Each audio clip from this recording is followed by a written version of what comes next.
Welcome to the She Can Achieve podcast, your destination for women's empowerment. I'm Regina Sloan, your host and life coach. Join us as we dive into inspiring stories and practical advice to help you thrive in every area of your life. I want you to listen with this question in mind, though. How can this be applied to my journey? Every episode is packed with gems if you're looking for them. Thanks for being here. Let's go.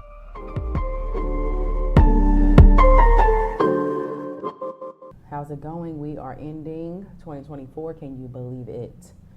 I love to reflect in December. I think naturally just being conditioned, right? It's a new year. It's time for new goals. But also when I just think of like the things I do in December, it's like these pivots. It just feels good for me. I think I naturally do that. And so I've been doing a lot of reflecting.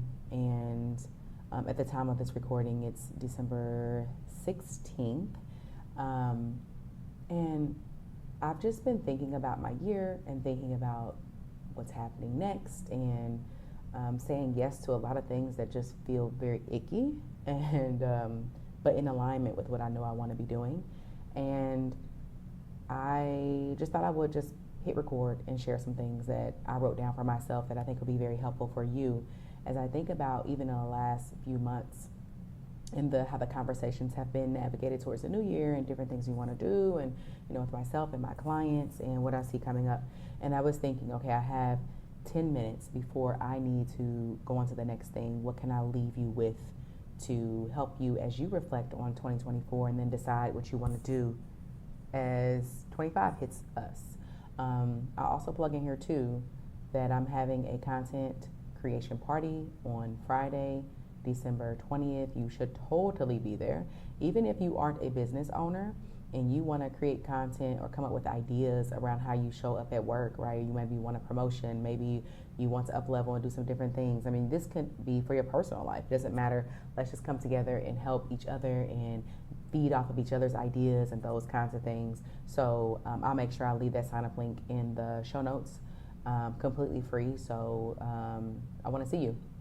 All right. So I wrote down, I'm always thinking like, how can I make this concise, especially when I only have a few minutes for you to take with you as you are reflecting on the year and deciding what you want to do next year. And I bet I'll have several different several different recordings because there's just so much I want to share and so much I've learned this past year. And I also like to do my own reflective practice. And I think it's good for me to do that so that you can see how I do it and see if maybe it could be helpful for you as you reflect on your year and come up with some new goals. So I have 3 things that I wrote down immediately that I'm like, oh, this would be good to talk about. And so as I share these with you, I just want you to think about like planning for the next year. And I'm going to do some other things on reflection, but this is going to be more so on moving forward. What are we going to do next year? What is, even tomorrow going to look like? Because you don't have to wait until January 1st to switch some things up, right? And so the first one is decide. I want you to decide. Take all people's opinions out of your brain. You can even enclose yourself in isolation so it's just you. And tell yourself this doesn't have to go to anyone. I think I like to do this with my clients, and I even tell myself this because it's so interesting that the moment you release yourself from having to share it to anyone, then you can be more honest with yourself. We are often hiding certain things, and our brain likes to do that. Because of what we're making it mean or what we think somebody might think or whatever. So decide without other people's brains or thoughts or expectations or preferences or feelings in your decision. What do you want to do? What do you want 2025 to look like? And immediately something came to you if you're really present with this episode. And you're really present with me talking, because when we create that space, we know what we want to do most often times, for sure. And when we don't know, there's something blocking us from knowing that's usually protecting us from something. So what is it that you want to do? You can do this exercise and I like to simplify everything. We can do everything just not at the same time. So what is that one thing that you want to try just for fun?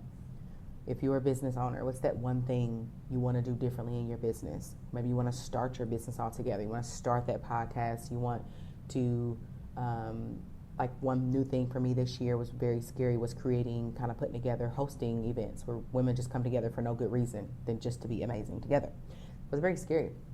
And so that was not something I thought I would ever do. So, like, what do you want to do? Just jot it down, okay? Decide.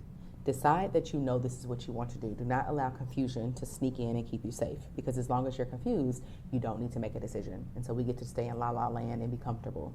And you totally can do that if that feels better for you and you want to be there. But most people listen to this podcast want to know what this life is about, want to see what those edges are, want to do something outside of their comfort zone. I'm speaking to you. The second thing, do it. Do it scared, do it unsure, do it confused, do it uncomfortably, is the best way to say that.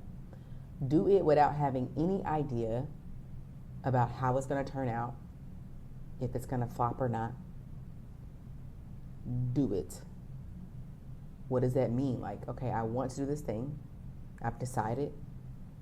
Now I'm going to do it. I don't know how I'm going to do it. I don't know what it's going to look like. I don't know the outcome. What is the first step? If you don't know the first step, what do you need to do in order to figure out the first step? Because we just need to get into action. And the reason why I say to do it scared, unsure, uncertain, confused, all the things, is because if you think about it, anything that you have not done this year that you wanted to do typically comes from a negative emotion that you would have to experience in order to do it. And our brains like to convince us that we need to feel good and happy, and this needs to flow and feel right and so comfortable to take action.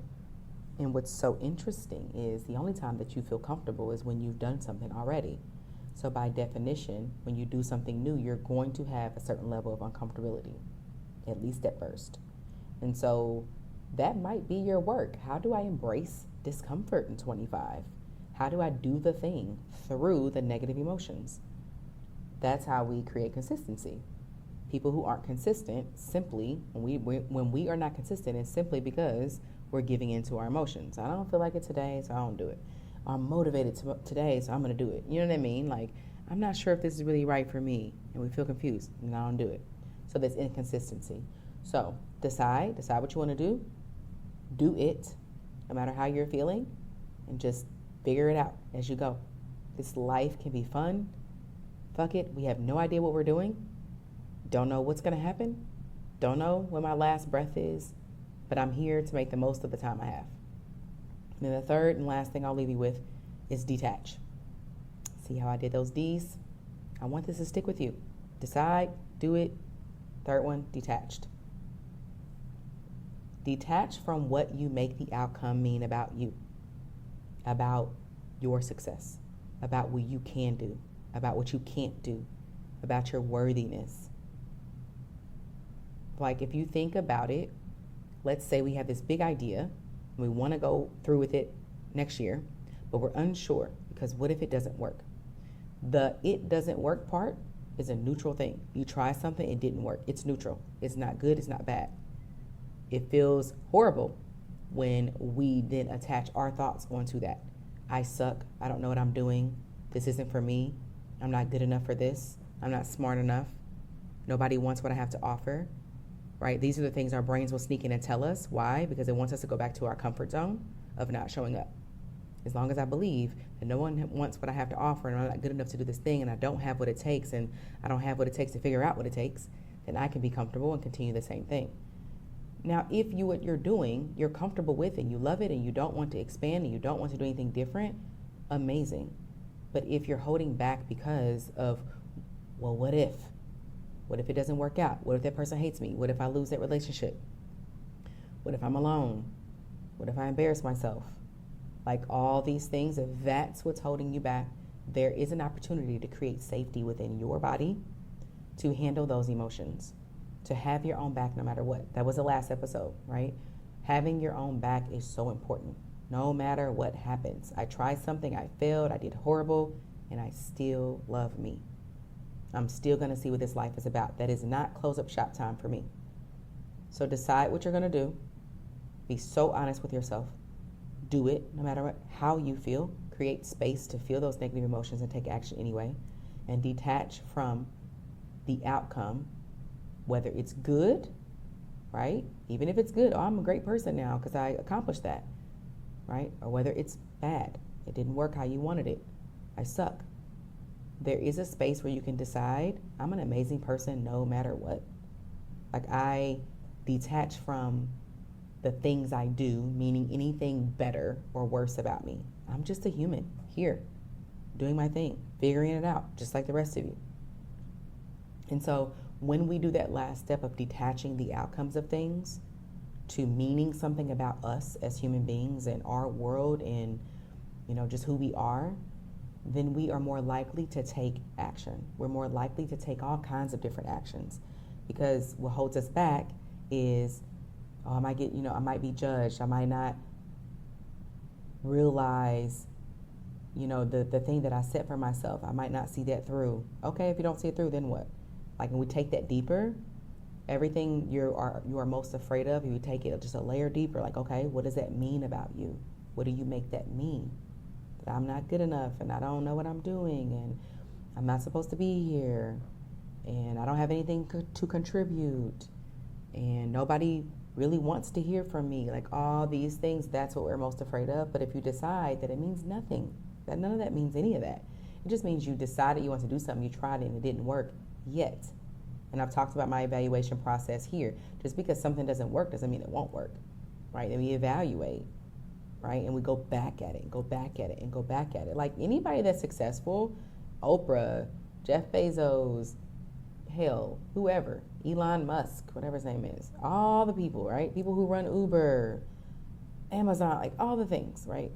They did not have 100% success rate. They failed in the definition of what we would call failing. They tried something, it didn't work. The only difference between them and other people is that they continued.